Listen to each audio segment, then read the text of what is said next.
Okay, John, can you hear me? John?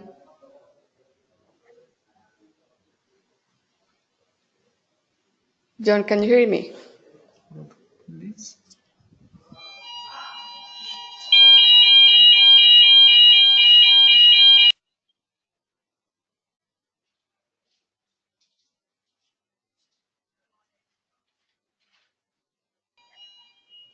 John, can you hear me?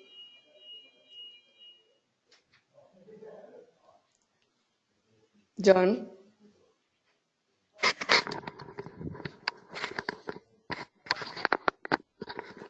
John, are you there?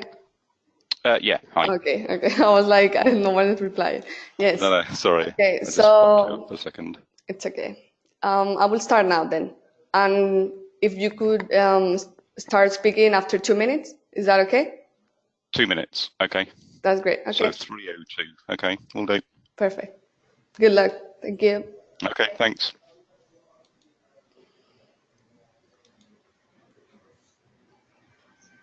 The broadcast is now starting. All attendees are in listen-only mode.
Okay, good afternoon, everyone. I hope you can all hear me okay, and welcome to this webinar. My name's John Massey. I run my own little company called Grey Cells Energy Limited. I basically spend my time researching and analysing clean energy markets, and then I'm basically a business educator, so I spend my time developing and delivering training courses, and also doing some one-to-one coaching and so on with kind of senior business people, business development, investment, that kind of thing. Now, my relationship with Green Power Academy is obviously around various courses that I run for them. I've also run a few of these webinars now. I think this is about the fifth or sixth webinar that I've run for Green Power. And in recent months, I've run them specifically on EVs, on storage, on renewable power project financing. Now, for this one, we decided to take a little bit of a step back and a bit more of a big picture view of what's happening in power systems, and obviously the transition to clean power specifically. And that's important whenever I run the training courses I do, or whenever I'm talking to people and trying to enlighten them about where clean energy is going, even if we're talking about quite a specific sector. I always say to people, and I firmly believe that what you need to succeed in this sector is going to be not just obviously expertise in your own area, but you're going to need some level of knowledge or some picture really of where your sector fits into the rest of what's going on. one of the things we're finding is that these sectors are becoming increasingly interlinked. We're finding companies crossing over from one to the other, and so both from a business opportunity point of view and a risk point of view, it makes sense to be able to at least frame what you're doing within a bigger context. As I say, as well as the kind of education and training side of things I do, opportunity and risk analysis as another part of kind of the work that I undertake for people. Okay, so we came up with the rather grand title of What's Transforming the Power System. Now, you'll obviously have many different views on this from different people. I'm going to give some of mine. I'm aiming to talk for maybe 45 minutes, an hour. On past experience, I may overrun slightly. But obviously within that time, I'm just going to pick out what I think are some of the main points, some of the main trends, and in particular, make an attempt to kind of connect them together and tell us, sort of lead you through a bit of a story. Okay, so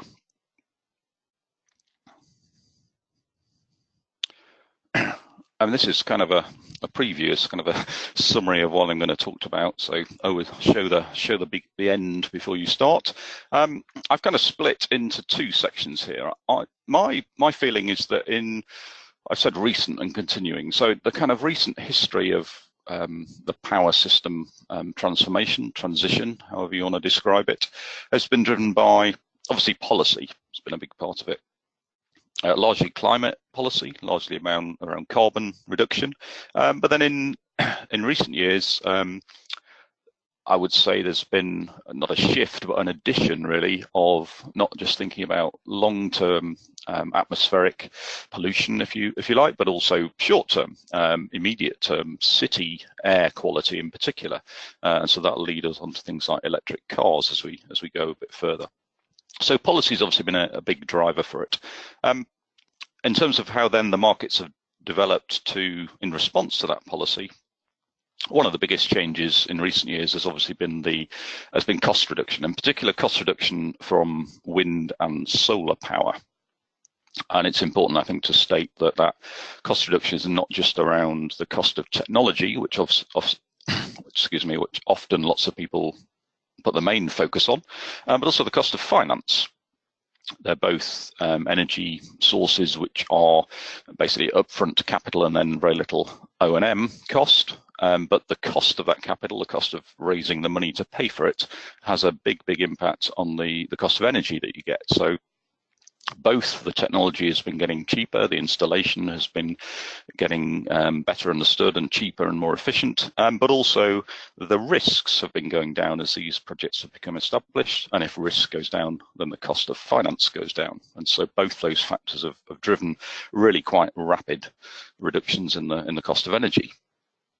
And then the third one I've picked out is the change towards small scale generation. We kind of came in the past from power systems which are really based around large power stations, big coal plants, big nuclear plants, big gas plants. And one of the biggest changes, particularly with solar in the system, but also other sources like biogas and some of the biomass, wind to some extent as well. What we're also seeing now is an increase in the number of generating sources and a decrease in their scale. And that, both from a kind of scale point of view, but also a positioning point of view, that's meant generation which is distributed around the power system. And in particular, it's not all in the middle of the power system pushing out, but a lot of it is now around the edge of the power system, either being consumed locally, or if there's not enough load locally to consume that power, being pushed back into the system. So those are both recent, but they're also trends that are going to continue. I see no reason why any of those are going to change. We're still seeing rapid cost reductions, particularly for solar, slightly less so for wind, but still we are seeing reductions in cost. There's no real reason to believe that policy, maybe in some markets, might slow. I find it unlikely that it's particularly going to reverse. So I think that's going to remain. Policy supports will reduce, which we'll come on to. And also distributed small-scale generation. Again, if anything, we're going to see even more emphasis going forwards on energy infrastructure at the edge of the grid, both in terms of generation, but as we'll mention, also things like being able to use that generation more intelligently by being able to, for example, store it. Which leads us kind of onto what I've put in my kind of now and next. So if you're looking at kind of what's the hot topics now, and also kind of where I think the big disruptive changes and transformational changes going forwards are likely to remain or become, energy storage, obviously very hot topic at the moment. It's already starting to see that now. Energy storage is nothing new, so actually what I really mean here is battery storage specifically. Again, driven in particular by cost reduction, both the cost of the batteries, lithium-ion batteries, and now that we're starting to see a greater number of projects and they're starting to be better understood, the cost of financing those projects. So lithium-ion battery costs have been coming down really at a very similar rate to PV, for example, solar PV. And so again, we've seen what impact that's had on PV. There's no reason, supply chain and other factors permitting, that we won't also see dramatic growths in battery storage. And obviously that has some big implications for the system overall. And one of the implications is that it has the potential then to turn things like solar and wind from being sources which are what I'd call non-dispatchable or inflexible, whatever terminology you wish to use, to ones which we can actually move about in time. We can start to store that generation and put it into the system at a time which is more helpful rather than just when it's produced. Again, we're gonna come back to these things as we go through. A big trend in my mind and a big transformational aspect of distributed power going forwards, both distributed power and also other distributed kind of power system attributes like storage and also demand side response, is the aggregation of those things. There are some purposes for which it's quite helpful to be big. In some ways, it's from a system operator's point of view, it's going to be easier to manage fewer, bigger assets to do certain things like provide grid services and balance supply and demand on a country scale than it is to manage lots and lots, thousands, potentially millions of small resources. But that brings in a role for aggregation of those smaller sources, which we're starting to see. And as we have more distributed infrastructure, I think that's going to become increasingly significant for the system as a whole. And in fact, it will not only help the system, it will also help the case for furthering that distributed energy infrastructure, that distributed generation in particular. And then we get on to things like electrification of transport, electric vehicles, in other words, both small vehicles and also a lot of activity going on at the moment around things like bus fleets in cities and potentially long distance haulage trucks as well. That obviously overlaps in various ways within our power system, and again with potentially transformative impacts. One is that it requires more power. We will require more electricity because we're substituting oil for electricity. We'll look at that later on. It's not as much as often people think, but what we certainly will need is to manage that power. When these things plug in is going to make a big difference, big impact on the grid, how they charge, how quickly they charge, and so on. And obviously, because they're cars, by nature, they're distributed. A lot of those are going to be plugging in at home. They're all going to be plugging in somewhere at the edge of the grid. They're going to be a distributed resource, not a central resource. They may be a distributed load, extra demand, but in some cases, people are talking about them being a resource that can potentially feed back into the system. So electrification of transport kind of fits also with this whole idea of distributed energy.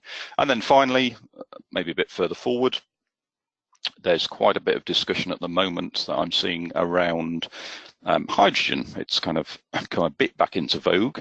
Arguably, it's certainly losing, perhaps in many people's minds, lost the battle for light transport, for powering cars, in other words.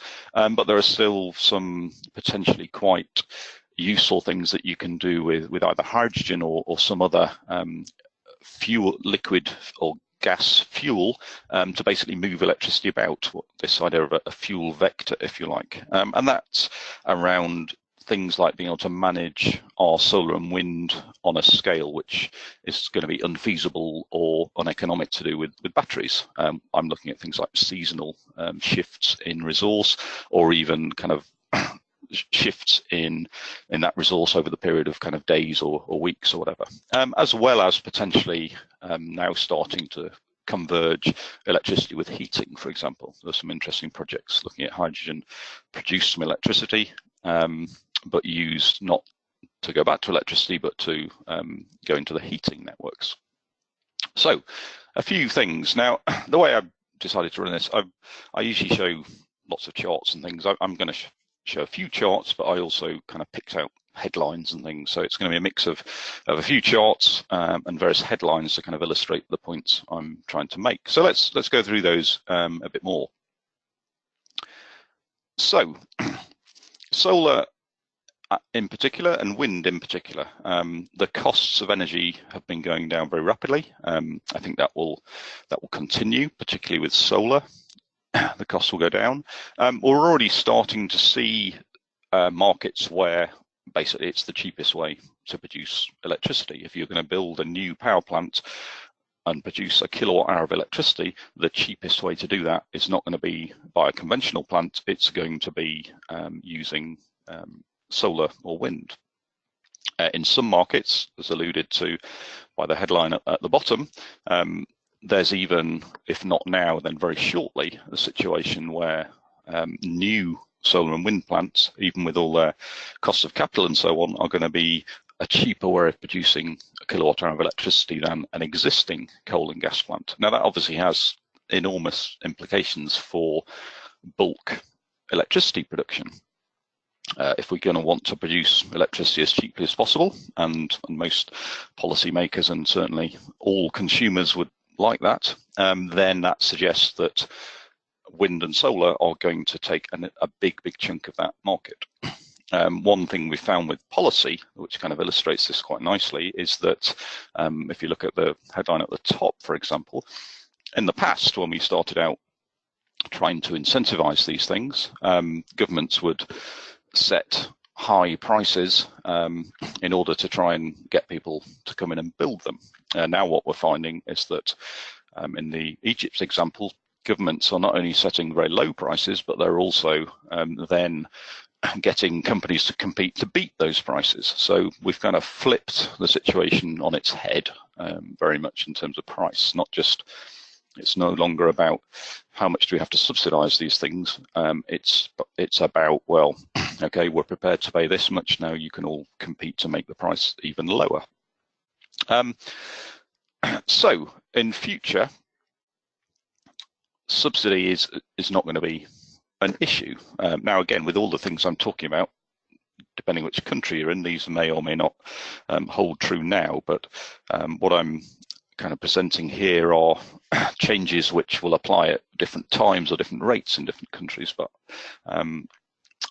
my view is certainly that they're all ultimately going to be relevant wherever you are. So wherever you are at some point in the future, and potentially in the not too distant future, and potentially now, the cheapest way to produce bulk electricity is going to be using things like solar and wind. So that is going to be one significant change. I've talked about the fact that particularly solar is increasingly is going to be potentially small scale. At least we'll have both centralized and distributed, but certainly the number of distributed sources of generation is going to increase. The top headlines from Australia. The one in the middle is Germany. So we're already seeing some markets where there's significant quantity of distributed generation. We're also seeing, not just on a kind of domestic household level, that distribution, but there's quite a lot of interest in microgrids, not just microgrids for things like island situations or remote communities, but particularly also microgrids in urban areas, in developed markets, in cities, as a way to potentially provide electricity which is more resilient and potentially cheaper than, again, getting power in from a centralized grid. So those two things together, the fact that the cheapest way to produce a unit of electricity is going to be solar and wind, and also a lot of that electricity is potentially going to be produced at the place it's going to be consumed, means that then if you're operating in the center of the system, if you're a conventional generator, your market is shrinking, because power produced at the edge of the grid to the center of the system basically looks like a reduction in demand, because it's if I'm a consumer and I can produce my own power, I need to suck in less electricity from the center of the grid.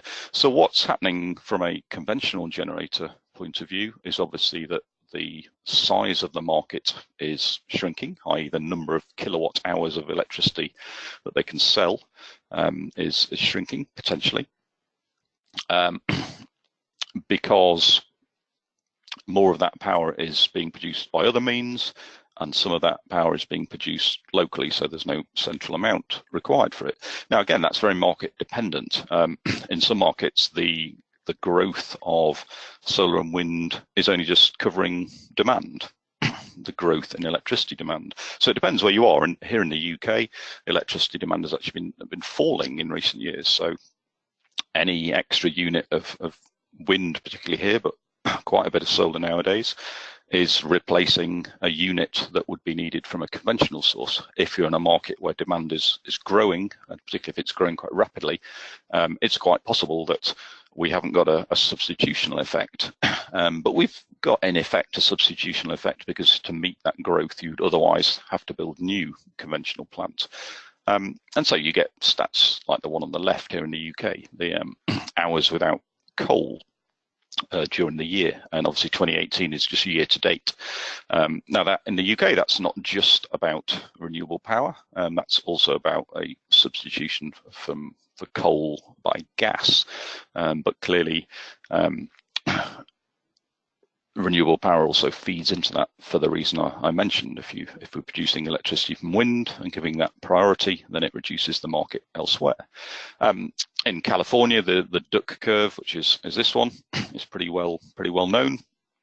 And basically, what the big bite out of net demand, which is the demand for conventional generators, is caused by solar. So the sun starts rising in the morning. The solar curve would kind of look pretty much the opposite of the reduction in net demand. So that's taking a big bite out of the kilowatt hours, megawatt hours that are needed from those conventional sources during the middle of the day, which used to be a reasonably good time to sell, because the price was quite high, because demand was quite high. So that's where you get into these headlines around kind of utility death spirals and so on. So the idea that not only are the market opportunity for conventional power generators, conventional utilities shrinking, but also, I mean, the idea around the death spiral is that to make up that difference in terms of revenue, does that mean utilities have to put their price up? If they put their price up, it actually makes distributed self-generation even more attractive, and so you have more of that, and the spiral, that's kind of a vicious circle, if you like, rather than a spiral. That whole thing continues. But certainly we've already seen in many markets, utilities, big conventional generators, worrying about their loss of market, both from centralized and also distributed generation from clean sources, obviously driven by policy, and in many cases augmented by policy through things like carbon pricing and so on. Now, that's fine if we just want to look at kind of bulk electricity and replacing that, then yes, the cheapest way to do that going forwards is likely to be from things like wind and solar. Now, but then obviously a power system is not just about providing the right bulk amount of electricity over a period of time, it's about providing it at the right time. It's all about the timing of that. And so in the California example, the peak sun is in the middle of the day, the peak demand is over here in the evening. And so that means that we have this issue that, yes, we're kind of eating into utilities market share over here, but we still need them over here because when the sun's gone down and everyone is doing whatever they do in California to make demand peak. And so there's a couple of things there. We need those plants to exist, otherwise how do we meet this demand?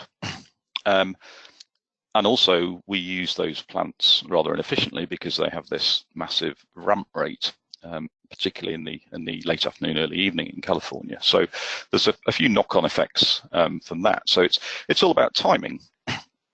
And it's all about timing, not just on in this case, a period of a few hours, but in the longer run, we've got to look at timing on longer periods. So for example, what if you have several days without sun or several days without wind? What if you have a big seasonal difference? How do you plan capacity for big changes seasonally? And then on the other extreme, on a second by second basis, which we'll mention shortly, there's a whole bunch of timing and balancing that has to happen to keep things like frequency in balance and so on. So the timing matters. And partly because of these disparity in timing in markets like California, and also we've seen it in Germany, which is the chart on the bottom left. Australia, you can put up various charts. One thing that we do start to see is the value of peak electricity is increasing. Now, partly it's increasing because remember those utilities, those big conventional generators who are losing market share at other times because of our clean sources. If those clean sources aren't there and demand is high, then it's fill your boots time in terms of being able to price. And so that's where you get this kind of thing. This is California, just comparing the dollar per megawatt hour prices from different years. So what we've seen from 2015 to 2017 is a decrease in prices during the day to the extent where actually you're going to make less money per megawatt hour in the middle of the day than you were at kind of 3 or 4 o'clock in the morning when demand is at a minimum. But on the other hand, the chart's kind of gone the other way at peak time, so that the value of that peak time has gone up. The German example here, again, we've got spikes or maximum prices at times. You'll notice in each case it's really just when the sun, solar is in yellow on here, wind is in green, conventional generation is in the sort of grey colour. So these little maximums in pricing are tending to happen, again, similar to California, just when the sun has gone down. And we're getting dips in demand either can be in the middle of the day, even though demand is high because of solar, lots of solar in the system, and in this case, lots of wind as well, or in the middle of the night when demand is a bit lower. So we're getting kind of volatility of prices, and in particular, the value of a kilowatt hour is tending to fall during the daytime when it used to be high. It's still relatively low overnight potentially, but at peak times, we're tending to get these spikes in price. And so dealing with peak electricity is going to be a key theme going forwards, because it can, if you get real spikes in price, you can add quite a lot of cost to the ultimate bill as a result. And that's all really about flexibility. This volatility in pricing is a symptom really of a system which needs more flexibility. So going forwards, that's going to be a key. Anything that solves that problem or addresses that problem is going to be a big opportunity and a big requirement. And as I say, that's not just flexibility on a longer time scale. Again, these headlines are all associated with what we call grid services, ancillary services of various types, from things to do with frequency response, so inertia. Large conventional spinning generators have lots of mechanical inertia, things that go through inverters like solar and wind don't.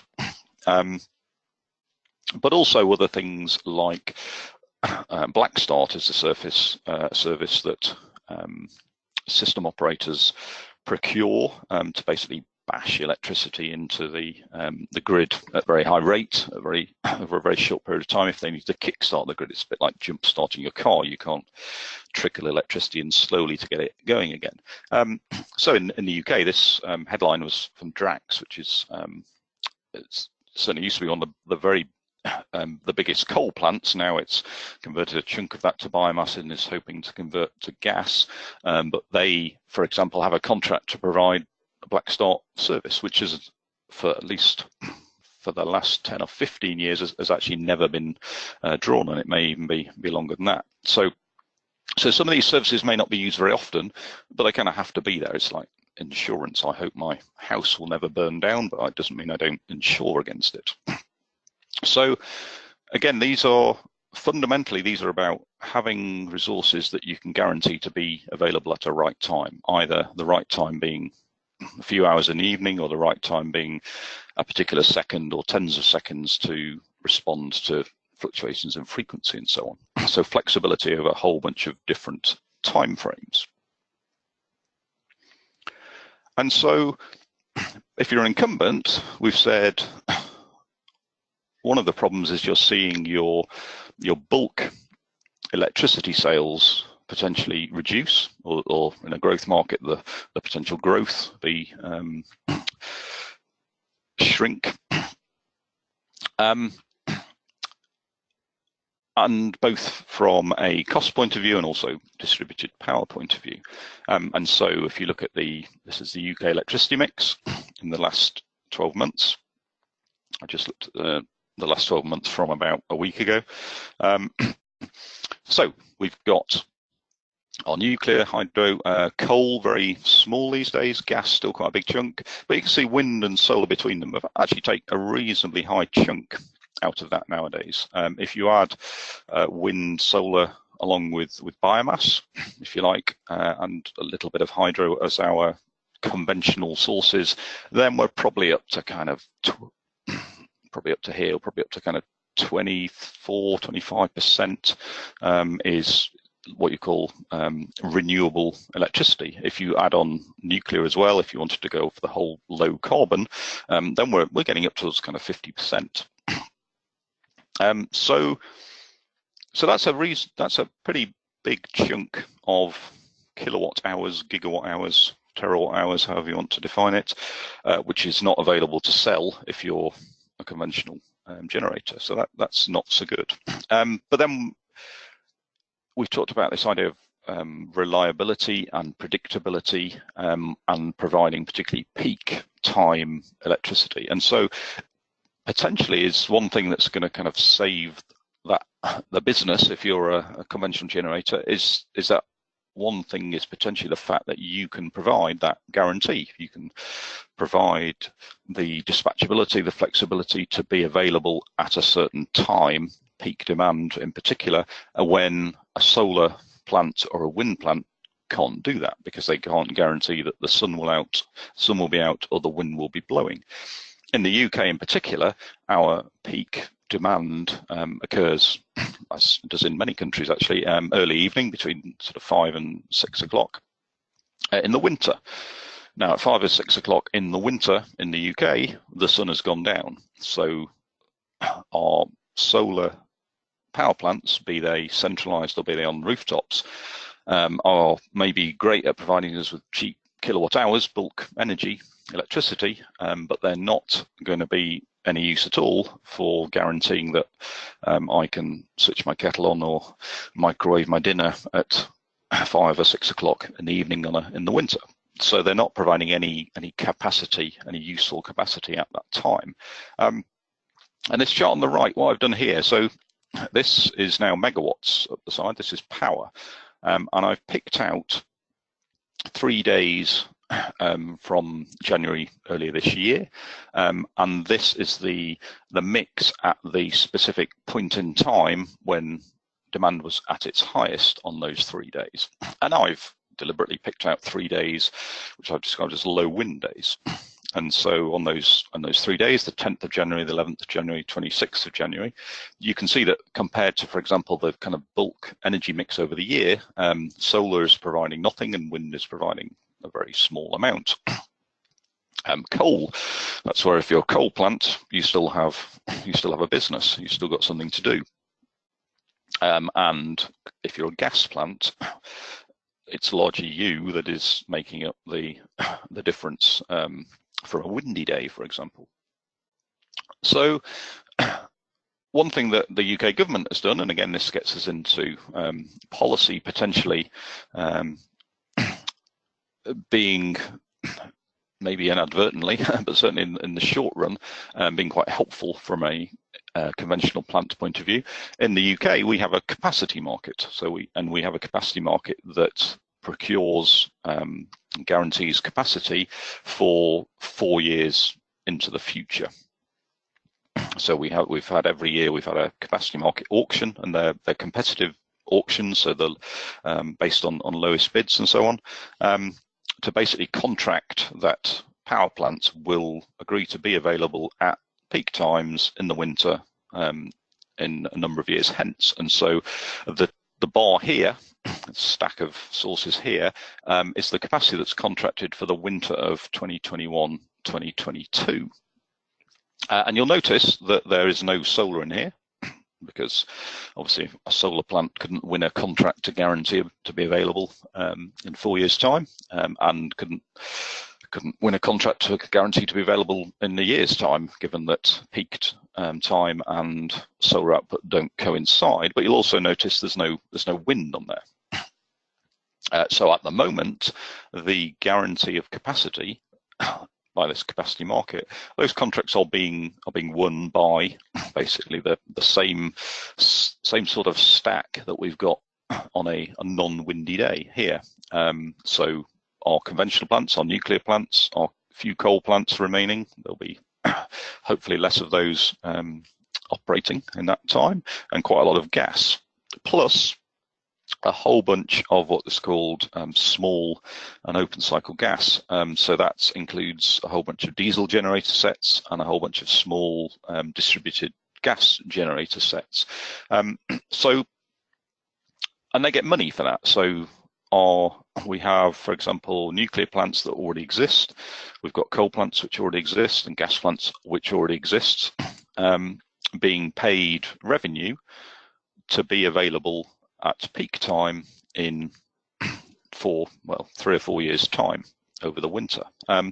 So that's a revenue source. They're now generating value not from selling energy, because that when peak time arrives, the wind may be blowing a gale, and we may not actually need that energy, but they're providing us with some insurance. They're providing us with a guarantee that capacity will be available. So it's almost getting to the ironic stage where I think a couple of slides back, one of the headlines was about subsidy-free wind in Scotland or in the UK. We're starting to see a few of those kind of plants being built. The capacity market potentially is kind of flipping this on its head. It's saying, okay, that our electricity, our kilowatt hours or megawatt hours, we can actually get cheaper with renewable sources and without subsidy, but actually to provide capacity, to provide guarantees of the system having enough capacity at a particular point in time, we're now giving subsidies to conventional plants. Basically, in some cases, there's a bit of a game of bluff here, but arguably to keep them in business as an insurance for when we have very high demand, but very little of our non-dispatchable source, wind in the UK in particular. So again, it's a kind of interesting reversal. We're almost subsidising conventional plants to stay in business, while getting more and more of the actual electricity. So they're being paid for megawatts, whereas our wind farms and solar farms are providing increasing amounts of megawatt hours. And again, you have capacity markets in parts of the US and in various other regions as well. Certainly, it's a trend I would expect to continue. Now, the value of that capacity will fluctuate depending on what the mix of generation is in the market, and of course on what's happening with demand going forwards, and so on. There's a whole bunch of factors that will vary the value. But as a general theme, I'm kind of seeing that as megawatt hours, kilowatt hours become cheaper, so energy becomes cheaper, potentially capacity becomes more valuable.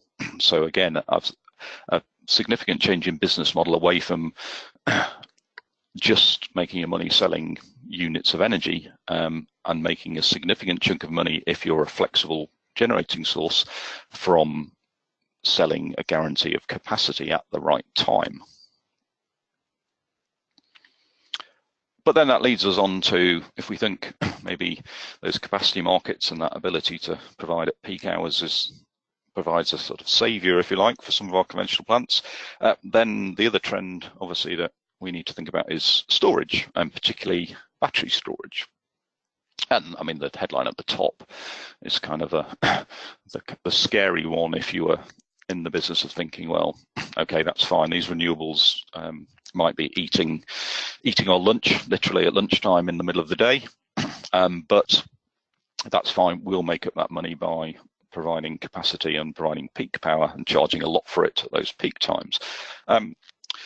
Unfortunately, the price of batteries is dropping so quickly that in some markets, particularly in the southwest states in the US, we're already starting to see solar plus battery providing at least some dispatchability for those solar plants. And typically for peaking type applications, we're talking about being able to shift that output by 3 or 4 hours.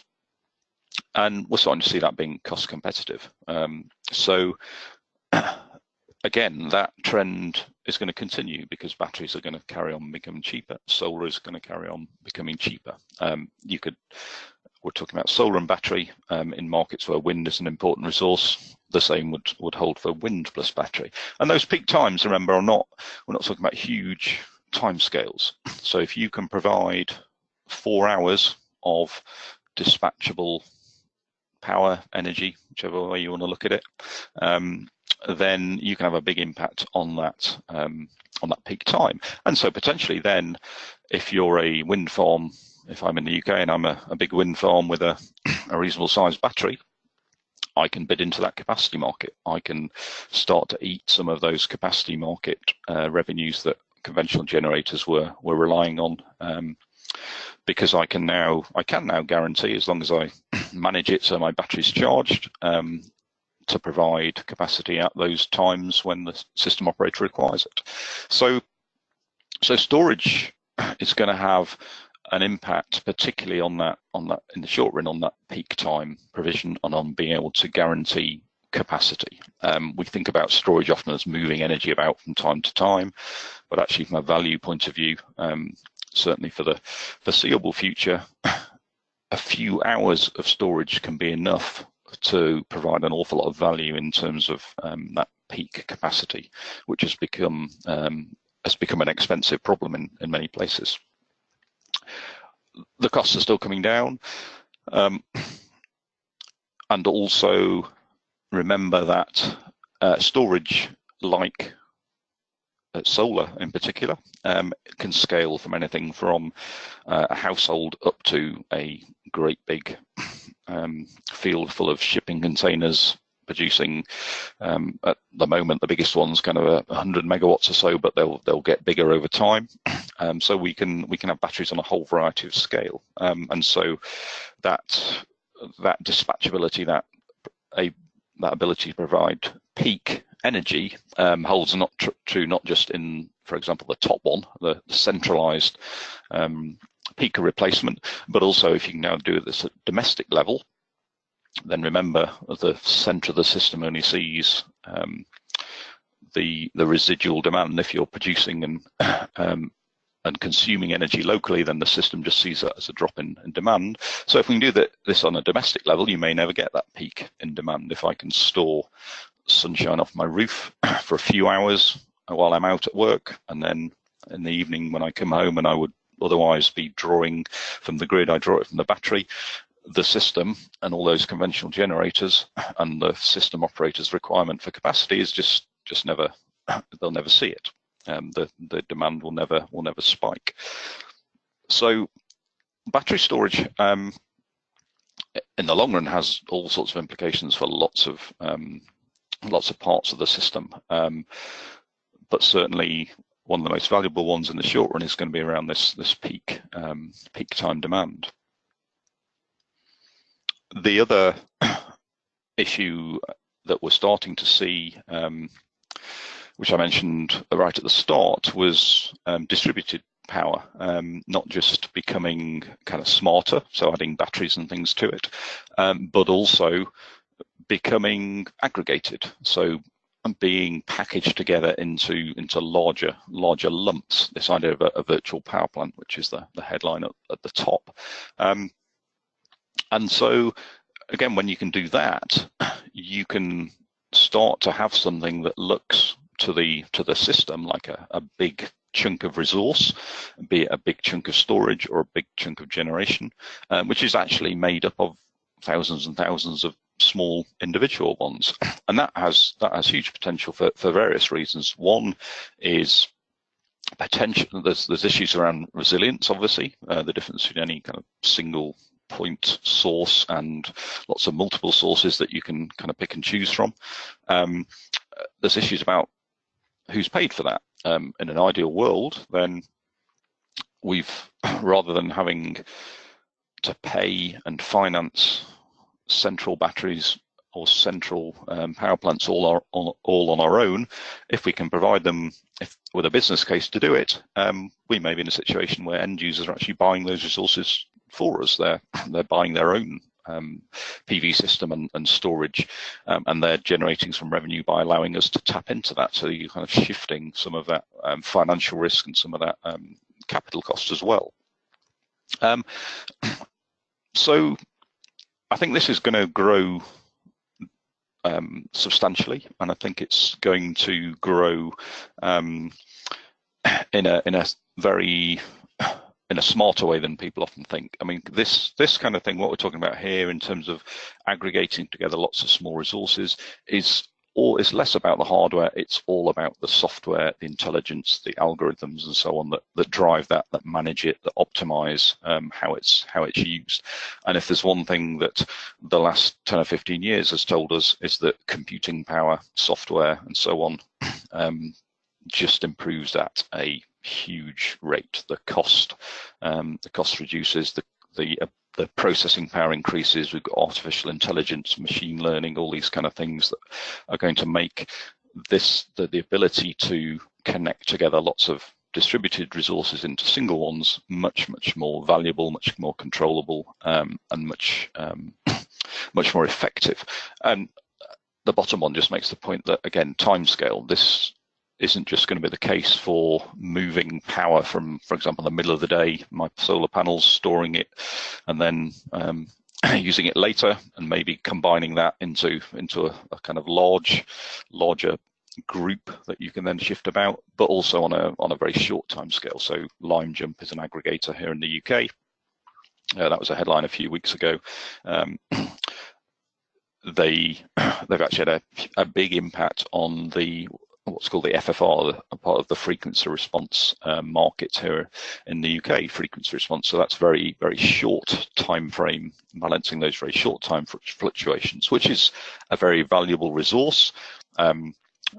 But it's the kind of resource where National Grid don't want to have relationships with thousands of households or thousands of businesses to manage that. What they want another entity, Lime Jump in this case, for whom they have a contract for a big lump of frequency response capacity, and then it's Lime Jump who then manage those individual relationships. So it's a prime example where not only is it a shift in the kind of architecture architecture and the operation of the system, but it creates a whole new entity in that value chain. So the idea of an aggregator who doesn't own any infrastructure, doesn't own grid lines, doesn't own power plants, but just sits between in this case, the system operator and a bunch of distributed resources, be it businesses, be it households, whatever.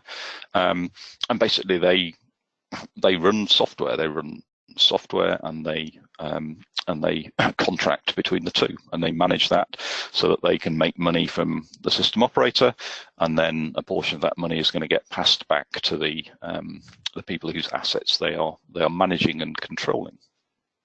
So that kind of shift will have an enormous impact as well, I would suggest. And while we're on the distributed side of things, obviously electric vehicles are a classic kind of distributed load. In the first instance, they're going to be an extra source of demand because they're going to have to be charged. Electricity is going to have to come out into the grid to charge your battery. Now, from an energy point of view, I ran a webinar specifically on EVs a few months ago, so I'm not going to read through the calculation. I urge you to go and look at that one if you're particularly fascinated. But this was a calculation I did. You can see various other calculations that other people have done. And actually, when you look from a bulk energy point of view, the number of extra megawatt hours, gigawatt hours that you're going to need to charge really quite a large fleet. So that I was looking at a third of the UK's cars being electric. Actually, the increase in energy is not as much as many people think. The actual extra units of energy are not as significant as you might imagine. I've said an 8% increase is the equivalent to one new nuclear power station in the UK. In actual fact, because our electricity demand has been going down, it doesn't even actually require any new power stations if that trend were to continue. The issue, obviously, with EVs is not the bulk amount of electricity that's going to have to go into those batteries, it's when it happens. And so the ridiculous scenario is that you let everyone arrive home from work at kind of 5 or 6 o'clock in the evening, or plug their cars in and charge them at the same time. And what I've called an unmanaged scenario. And you get these, if you map that onto your power demand curve, you obviously end up with kind of rather ridiculous and impossible spikes in power demand. So that's not going to happen. The key thing with EVs is that that load is going to have to be managed, which kind of gets us back to what we've been talking about managing distributed resources more smartly. We're going to feed into this. That exact same amount of energy, if I manage it, and so in this case, I'm managing it by largely charging overnight rather than straight when you get home from work. And also I've done a bit of charging in the middle of the day as well.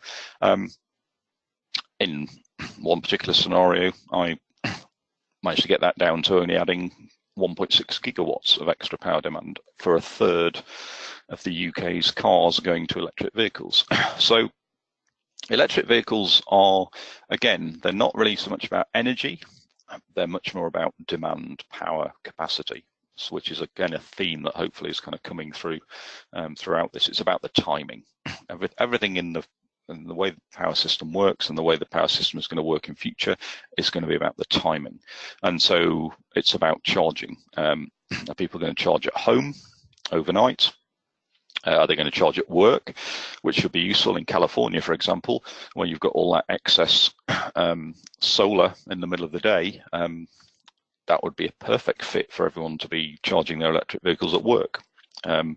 Certainly, again, in California, you don't want them to not charge at work when all that solar is flooding the system, and then get home when that peak in the evening is on and plug their cars in. So there's work there again about working out how to do that management. Are they going to charge quickly? Are they going to charge slowly? But in particular, a lot of the issues are going to be around how do you make that management happen? It's going to have to happen, as the charts on the right basically show.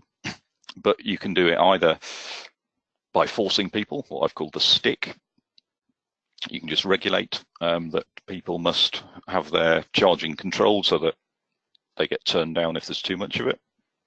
Or you can do it with a carrot, which is much more likely, is going to get much better customer buy-in, and also creates a whole bunch of potentially interesting business opportunities and business models around, for example, differential pricing, time of use charging by electricity retailers, but also things like destination charging, so businesses offering charging either for free or for reduced cost to attract people into their business. There's a whole bunch of stuff around charging electric vehicles, which is potentially has big impacts on the system, and also on the kind of business models and the value chain within that system as well. And so, I mean, because EVs are a classic distributed load source of demand in this case,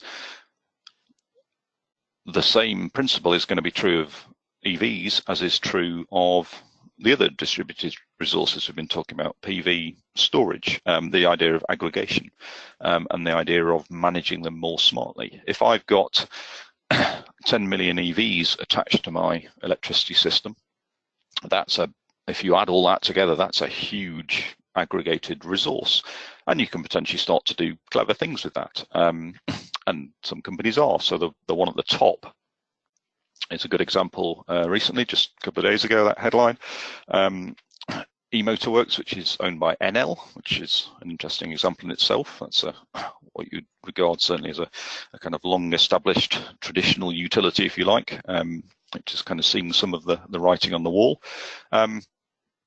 and getting involved in what's happening going forwards. They have done just this. They've basically got an agreement with one of the utilities in California to deploy what they've called a 30 megawatt virtual energy storage battery. So we talked about virtual power plants when we're talking about aggregating together things like PV and so on, and potentially storage batteries. They've called it a kind of virtual battery. Now, in fact, this is not what you might think from the headline. When I first read the headline, I thought that was what sometimes people refer to as vehicle to grid, which is where people are talking about actually pushing energy from a vehicle's battery into the grid. This is actually not vehicle to grid at all. This is just simply being able to vary the rate and the timing of vehicles attached to the system in a way that, in effect, you can vary. You can have a big effect on the demand in the system. So if the system operator has excess electricity in the system, all that solar, for example, in California, you can instruct all those chargers to start charging at full rate. On the other hand, if at times of peak demand, you can achieve effectively instead of having extra peak supply, peak capacity, you can achieve the same thing by reducing demand, and so you just reduce the demand from those charges. And so again, that's with a relatively small number of cars. I can't remember off the top of my head how many cars that was. I think it was like 1,000 cars, it may even be less than that. Obviously, you could work it out depending on the how many kilowatts the charger is. But you can imagine if you've now got millions of cars, you've got really the ability to control charging in a smart way and aggregate that together has a big impact on the residual load that the system has to do. So effectively, you can do it. You can change the generating requirements elsewhere in the system, and potentially in future, if we do start to get to things like vehicle to grid, and again, some companies are starting to play around with that. You can potentially combine being able to play around with load with also being able to actually use a limited, at least, amount of electricity from the car to put into the grid. And my personal view is that vehicle to grid is going to be fairly, for a while now, it's going to be fairly limited, particularly for the foreseeable future. There's an awful lot you can do just with smart charging without actually needing to go to the full vehicle to grid. And then again, associated with this whole kind of distributed energy, distributed resource, clever management, aggregation trend, what that also does in terms of the value chain is it opens up things like this. So I can now buy a PV system and a home battery from a car company, which again would have been a bizarre thought even 5 or 6 years ago. And clearly, from Nissan's point of view, they're doing a lot of work in some of the trials for things like vehicle to grid and frequency management with electric vehicles and so on.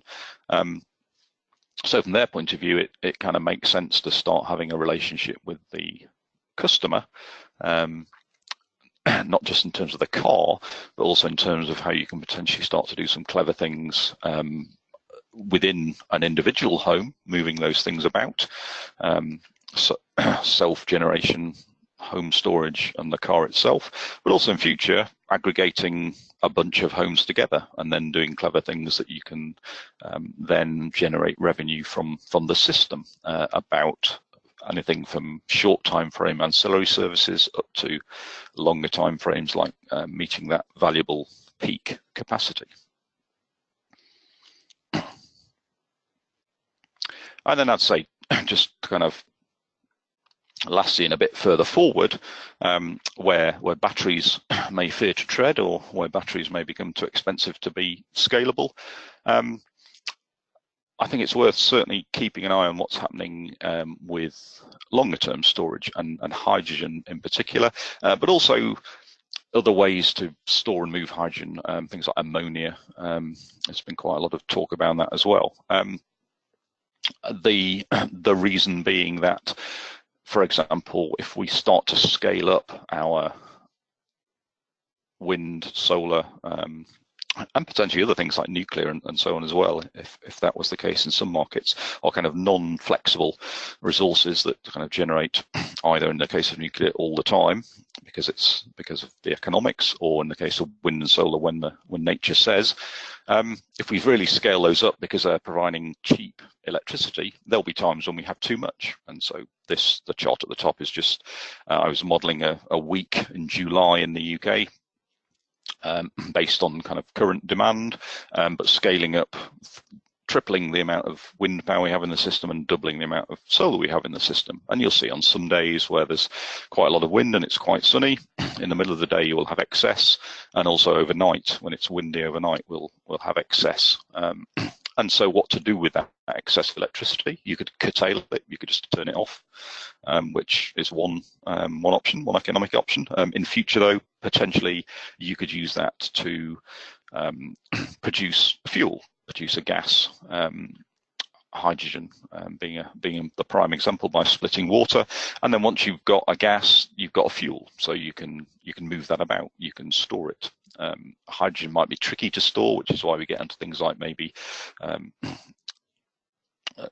turning it into something else, ammonia, methane, whatever, or there's some interesting trials going on mixing hydrogen in with natural gas into heating systems. So so then you're using it to help with decarbonisation by replacing natural gas to some extent. So again, that kind of stuff is worth keeping an eye on, both at a large scale, but also there's some interesting companies out there doing fuel cells on a domestic level, where again, if you can potentially feed hydrogen into a gas grid, and then you've got clean hydrogen coming into your domestic setting, a fuel cell could then produce distributed electricity from hydrogen, which was generated from a wind or solar elsewhere in the system. There's all sorts of kind of interesting interconnections you potentially get. And again, there's some specific scenarios.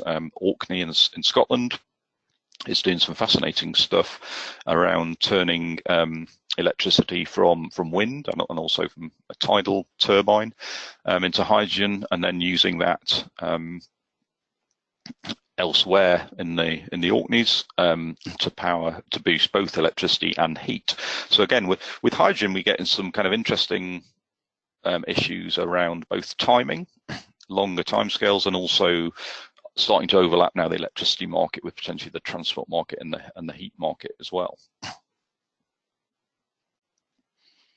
Okay, so just summarising all that up. As I say, we started off with kind of recent history and continuing history. I would say is very much around electricity power that's cleaner, cheaper, smaller, so distributed, and then all the things I've talked about going forwards, that what I think are the key transformational trends going forwards, are very much around continuing those first trends, but then making those distributed, smaller, cleaner resources more flexible, more controllable, which means you can integrate them better. And then there's going to be big implications of applying computing, IT, new business models, new value chain operators to managing many smaller resources in a smarter way. So a system which has gone from big, centralized, if you like, fairly inflexible resource to systems which are made up of, yes, some big centralized sources, because there's always going to be some economies of scale there, even with our renewable power, but also adding on around the grid edge, some very smart management, some aggregation, and optimization of those many smaller resources, be they not just generation now, but also generation, storage, and in future things like electric vehicles, fuel cells, and so on as well. Okay, so that was a pretty rapid run through a rather huge range of issues. Hopefully provoked a bit of thought, a few ideas. Obviously, again, just to plug some of the stuff I do with Green Power Academy, in a variety of courses, we cover all those various issues in much more detail, both looking at all of them together and things like the renewable energy mini MBA, but then specific courses on energy storage and also electric vehicle charging as well. And then also I'll give a specific plug for a course which is new, which is looking at opportunity and risk analysis in clean energy markets. And I'm doing that with Green Power Academy in October this year for the first time. So by all means, contact them about that one specifically. Okay, thanks for listening. You will get sent, I believe, Green Power Academy will send you a link where you can view the slides and the video and so on. It'll be up on their YouTube site and so on as well. So they'll be in touch with how you download or access this going forwards if you've not scribbled your notes. Okay, thanks very much.